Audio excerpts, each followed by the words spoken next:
देखो बेटा, हमने आपसे कहा था ना कि इस तरीके का आपको एक्सप्रेशन बहुत मिलेगा। यहाँ पी प्रेशर नहीं है, एक डायमेंशन लेस क्वांटिटी है, डायमेंशन लेस, यानी एम का भी जीरो, एल का जीरो, टी का जीरो। और यहाँ पे कुछ भी मिलेगा, अभी आपने देखा था साइन मिला, कभी एक्सपोनेंशियल मिलेगा, कभी लॉगरिथमिक मिलेगा, ये बोल्ट्जमैन कांस्टेंट मिलेगा। और थोड़ा सा प्रैक्टिस कर लेंगे तो ध्यान में आ जाएगा, ये टेम्परेचर मिलेगा, नीचे कोई कांस्टेंट मिलेगा, वो उसके साथ डिस्टेंस लगा होगा। तो इसीलिए कहते हैं पी वाई क्यू जरूर लगाइए, क्योंकि सवाल घूम घूम के उसी पैटर्न पे आते हैं। यहाँ पे क्या कह रहे हैं, यहाँ पे कह रहे हैं कि डायमेंशन ऑफ अल्फा बताइए, अल्फा की डायमेंशन बताइए। तो आपने कहा प्रिंसिपल ऑफ होमोजेनिटी लगा देंगे, ये एक्सप्रेशन कांस्टेंट होता है और कांस्टेंट की वैल्यू सोती सर ने बताया 1 होती है। तो अगर इसकी 1 हो गई तो P बराबर किसके हो गया, अल्फा अपॉन बीटा के। तो ये डायमेंशन लेस है, एम आई राइट। अल्फा की बतानी है, अगर बीटा मिल जाए, बीटा की मिल जाए डायमेंशन, तो आपका सवाल हल हो जाए और आप कम से कम NIT पहुंच जाए।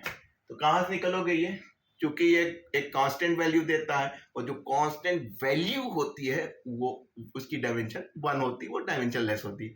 2 नंबर, 4 नंबर, 5 नंबर, क्या है इसकी डायमेंशन, कुछ नहीं, तो कांस्टेंट। तो बस काम बन गया। तो आपको करना क्या है, KT इंटू बीटा एक्स बराबर 1 कर देना है। बीटा बराबर क्या हो जाएगा, KT अपॉन एक्स हो जाएगा, इसको इधर ले आए। अब सबसे बड़ी समस्या ये आ गई, के जो बोल्ट्जमैन कांस्टेंट है वो आपको निकालना है। पहले भी सवाल निकाल चुके हैं, फिर से देख लीजिए जो दर तक पहली दफे डायरेक्ट यहाँ पहुंचे हैं। आप जानते हैं PV इक्वल टू NRT होता है, N नंबर ऑफ मोल्स होता है। अगर 1 मोल ले लिए तो RT हो गया। के जो बोल्ट्जमैन कांस्टेंट है वो किसके बराबर होता है, R अपॉन N के। और N बेटा क्या है आपका, N आपका आवोगाद्रो नंबर है, जो कि एक कांस्टेंट वैल्यू होती है, और जो भी अगर न्यूमेरिकली कांस्टेंट है तो उसकी डायमेंशन 1 होती है।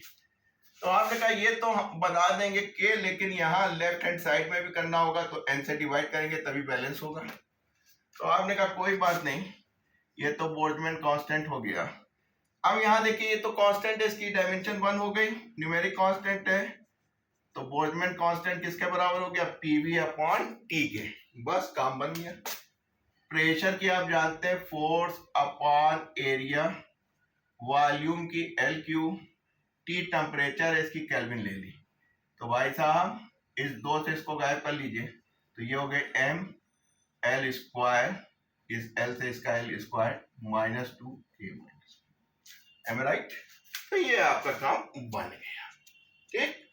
बस K की आपकी निकल रही, तो आप यहां पहुंचे K की लेकर।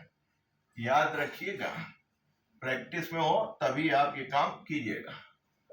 ये टेम्परेचर वाला है, ये डिस्टेंस है, ये हो गई, इससे ये हो गई, तो बीटा बराबर MLT -2। हालांकि मैं बता नहीं रहा हूं, लेकिन कहीं कहीं आप देखिएगा ऐसे समझ रहे हैं, मास इनटू एक्सीलरेशन, तो इस केस में बीटा किसके बराबर दिख रहा है, फोर्स के बराबर। तो सवाल बन सकता है कि यहाँ से ये सवाल दे और पूछे बीटा की किस फिजिकल क्वांटिटी बराबर है, तो आप कह देंगे साहब फोर्स के बराबर है, निकाल लिया हमने। तो जब आप ऐसे सवाल बार बार करते हैं तो उन्हीं में से नए सवाल पैदा हो जाते हैं। अब यहाँ ये तो आपने कहा हमको क्या चाहिए था, अल्फा, बीटा आपने निकाल लिया था, ठीक। बस अब आप इसको इधर ले जाइए, तो आपने कहा बीटा निकाल लिया था, ये डायमेंशन लेस था, तो अल्फा भी जब आप यहाँ करेंगे तो ये सब 1 है, तो ये भी इसके बराबर हो जाएगा। ये तो 1 है, इधर आएंगे तो यानी कि जो अल्फा है उसकी डायमेंशन MLT -2 हो जाएगी, ठीक। तो यानी इस केस में जब ये डायमेंशन लेस है तो आप देख रहे हैं कि जो बीटा है उसकी, वो जो अल्फा है वो बीटा के बराबर हो रहा है, क्योंकि ये वैल्यू 1 हो गई। यही समझ सकते हैं, डायमेंशन लेस है, बीटा है, तो alpha is equal to beta, यहीं से आपका निकल आता है। क्लियर।